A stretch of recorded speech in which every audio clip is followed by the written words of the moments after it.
కానీ తెలీదు. నీకు ఏమో తెలుసా? నాకు కూడా తెలియదు. నీకు తెలుసా? ఏమో నాకు తెలీదు. ఏంటి పిల్లలు, ఏం చేస్తున్నారు? ఏదో విషయం గురించి తెగ ఆలోచిస్తున్నట్టున్నారు. ఏదో చెప్తే నేను ఆలోచిస్తాగా. అదే అన్నయ్య, నాకు ఒక సందేహం వచ్చింది. వినాయకుడికి ఏనుగు తల ఎందుకు వచ్చింది? ఏమోరా, నాకు తెలీదు. మీకెవరికి తెలీదా?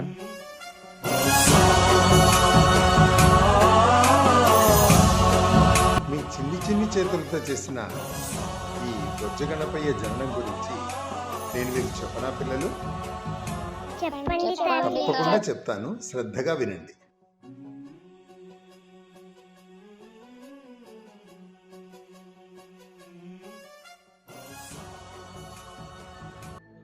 శివుని రాక కోసం ఎదురు చూస్తున్న పార్వతీదేవి తన పతిదైవం వస్తున్నాడు అన్న వార్త తెలుసుకొని అభ్యంగన స్నానం చేయడానికి వెళుతుంది. ఆ సంతోషంలో తన మీద ఉన్న నలుగు పిండిని తీసి ఒక బొమ్మను తయారు చేసి దానికి ప్రాణం పోస్తుంది. ఆ బొమ్మనే తన కుమారుడిగా భావిస్తుంది. ఆ ప్రాణం పోసిన బొమ్మనే వినాయకుడు. పుట్టగానే తల్లి వినాయకుడికి ఒక పని అప్పగిస్తుంది. నాయనా, నేను స్నానం ఆచరించబోతున్నాను, నీవు ద్వారానికి కాపలాగా ఉండి ఎవ్వరినీ లోనికి రానివ్వకుండా చూడు అని చెప్తుంది. వినాయకుడు ఓ అలాగే అమ్మా అని ద్వారం ముందు కాపలాగా ఉంటాడు. అదే సమయంలో ఆ పరమేశ్వరుడు రానే వచ్చాడు. లోనికి వెళ్తున్న పరమేశ్వరుణ్ణి వినాయకుడు అడ్డుకుంటాడు. అప్పుడు శివుడు, నాయనా, ఎవరు నీవు? నన్ను ఎందులకు అడ్డగిస్తున్నావు? నేను ఎవరో తెలుసా అని అడుగుతాడు. నీవు ఎవరో నాకు అనవసరం, నేను నా తల్లి మాటను శిరసావహిస్తున్నాను అంటాడు. శివుడు, ఓహో, నీవు పార్వతి కుమారుడివా? నేను నీ తండ్రిని, నన్ను లోపలికి వెళ్ళడానికి అడ్డుపడకు అంటాడు. వెంటనే వినాయకుడు సంతోషించి, పితృవర్యులకు ప్రణామములు, మిమ్మల్ని లోపలికి పంపితే అమ్మకిచ్చిన మాట తప్పినట్లే కదా, కాబట్టి అమ్మ వచ్చాక మిమ్మల్ని లోనికి పంపిస్తాను అంటాడు. శివుడు ఎంత వాదించినా అడ్డు తప్పుకోకపోవడంతో ఆయనకు కోపం వచ్చి హరివీర భయంకరమైన నాట్యమాడి తన త్రిశూలంతో వినాయకుడి తలని నరికి వేస్తాడు. అతని ఆర్తనాదాలు విన్న పార్వతీమాత పరుగు పరుగున వచ్చి ఆ దృశ్యాలను చూసి తీవ్రంగా రోధిస్తుంది. స్వామి, ఏమి ఈ అమాయక బాలుడు చేసిన తప్పేమిటి? మిమ్మల్ని ద్వారం దగ్గర ఆపాడు అన్న చిన్న అపరాధానికి ఇంత పెద్ద శిక్ష వేస్తారా అని విలపిస్తుంది.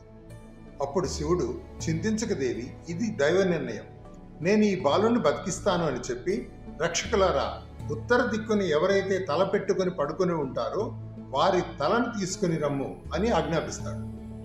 ఆ భటులు వెతికి వెతికి చూడగా ఒక్క ఏనుగు మాత్రమే ఉత్తర దిక్కుని తలపెట్టుకుని ఉంటుంది. అది పూర్వం శివుడి వరం చేత మరణించిన గజాసురుడు అనే రాక్షసుడు.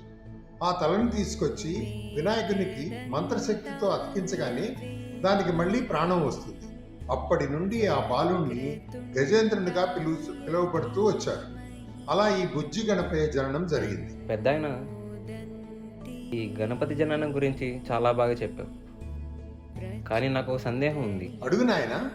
ఈ వినాయక చవితి ఎందుకు ఇలా పెద్ద పెద్ద విగ్రహాలు పెట్టి ఇలా పూజిస్తారు? ఎవరి ఇళ్లలో వాళ్ళు పూజ చేసుకోవచ్చు కదా, ఆ వచ్చిన డబ్బులతో 10 మంది కడుపు నింపచ్చు కదా. చాలా మంచి ప్రశ్న అడిగావు నాయన. ఇప్పటిలాగా వీధుల్లో పెట్టి పూజించే ఆచారం 1890లో మనకి స్వాతంత్రం రాకముందు ప్రారంభమైంది. భారతదేశం అప్పట్లో ఈస్ట్ ఇండియా కంపెనీ ఆధీనంలో ఉండేది.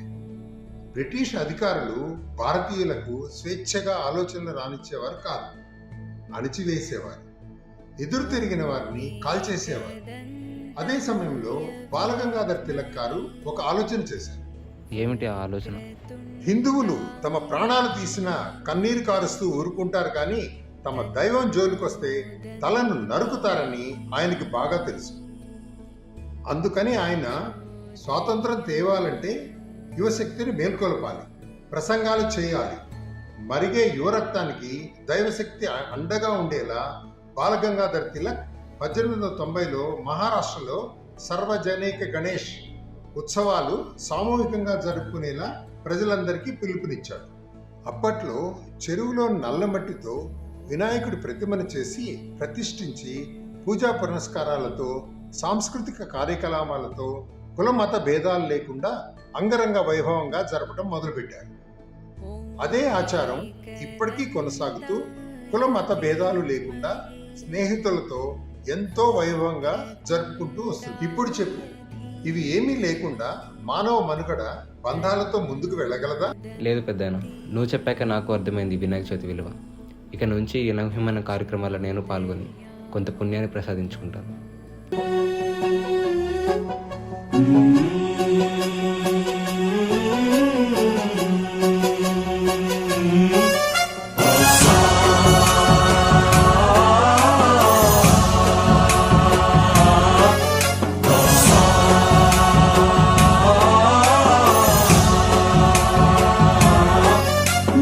गणनायकाय गणदैवताय गणाध्यक्षाय धीमहि गुणशरीराय गुणमण्डिताय गुणेशानाय धीमहि गुणातीताय गुणाधीशाय गुणप्रविष्टाय धीमहि एकदन्ताय वक्रतुण्डाय गौरीतनयाय धीमहि गजेशानाय भालचन्द्राय श्रीगणेशाय धीमहि एकदन्ताय वक्रतुण्डाय गौरीतनयाय धीमहि गजेशानाय भालचन्द्राय श्रीगणेशाय धीमहि.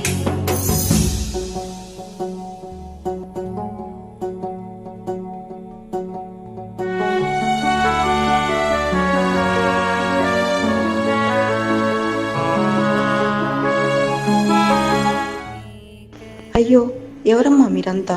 ఇటు ఎక్కడికి వెళ్తున్నారు? గణపతిని చెరువులో నిమజ్జనం చేయడానికమ్మా. ఇటు వెళ్ళకూడదమ్మా, చెరువులో ముసళ్ళున్నాయి. పైగా మీరంతా చిన్నపిల్లలు. వెళ్ళిపోండి ఇక్కడి నుంచి త్వరగా. చెరువులో ఏమో ముసళ్ళున్నాయి. మనం వినాయకుడి నిమజ్జనం ఎలా చేద్దాం? ఏమి కాదులే, బుజ్జ కనిపోయి మనతోనే ఉంచుకుందాం. అది చాలా తప్పు తల్లి. గణపతి నిమజ్జనం తప్పకుండా చేయాలి. ఎందుకు తాతయ్య? గణపతి విగ్రహం నిమజ్జనం ద్వారా జననం మరణం లయ అనే సృష్టి సూత్రాన్ని సూచిస్తుంది. పూజ చేసిన విగ్రహం మళ్ళీ ప్రకృతిలో కలిసిపోవడం ద్వారా గణేశుడు తిరిగి మన లోకానికి వెళ్తాడనే భావన. వచ్చి పోవాలి, పోయి రావాలి అన్న జీవన తాత్విక భావనను ఇది తెలియజేస్తుంది. మన కోరికలు, దుఃఖాలు, కష్టాలు గణపతికి అప్పగించి వాటిని నీటిలో నిమజ్జనం చేయడం ద్వారా మనస్సుకు శాంతి కలుగుతుంది. గణేశుని ఆహ్వానించి పూజ చేసి సత్కరించి మళ్ళీ గౌరవంగా వీడ్కోలు చెప్పే సాంప్రదాయం కనుక మన సాంప్రదాయాన్ని మనం తప్పక పాటించాలి. మరి ఎలా? ఇప్పుడు ఇక్కడ ముసళ్ళు ఉన్నాయి కదా. ఇక్కడ నుంచి 20 మైళ్ళ దూరంలో శ్రీ లక్ష్మీ నరసింహ స్వామి ఆలయం ఉంది. ఆ ఆలయం దగ్గర కోనేరు ఉంది. మీరు కూడా ఎవరైనా తోడుంటే వెళ్ళి నిమజ్జనం చేసుకోండి. అంత దూరమా? మమ్మల్ని అక్కడికి ఎవరు తీసుకెళ్తారు? నేను తీసుకెళ్తాను తల్లి, ఎందుకంత దిగులు పడుతున్నావు? ఈరోజు ఎలా అయినా మన గణపతికి నిమజ్జనం జరిగేలా నేను చూసుకుంటాను.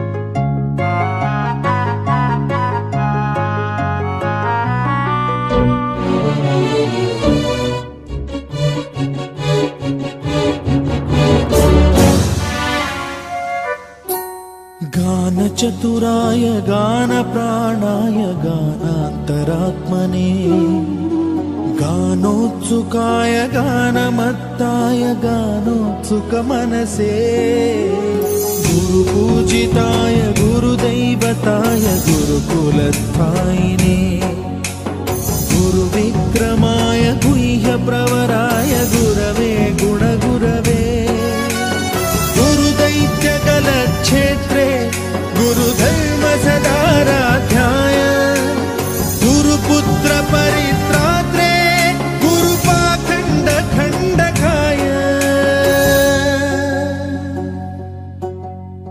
गीतसाराय गीततत्त्वाय गीतगोत्राय धीमहि गूढगुल्फाय गन्धमत्ताय गोजयप्रदाय धीमहि गुणातीताय गुणाधीशाय गुणप्रविष्टाय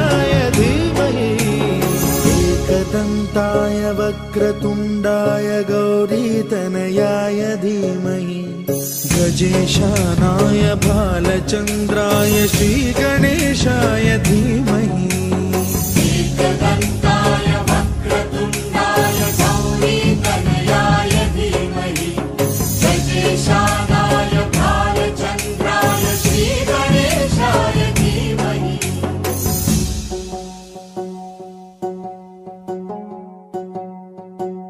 ధన్యవాదాలు అన్నయ్య.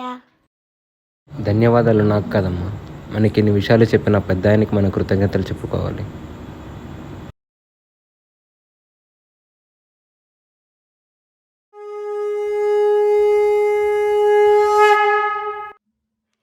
పిల్లలు నా లోకానికి నన్ను ఆనందంగా అంగరంగ వైభవంగా సాగనంపి మళ్ళీ అక్కడ వెతికితే నేను ఎలా కనిపిస్తాను చెప్పండి?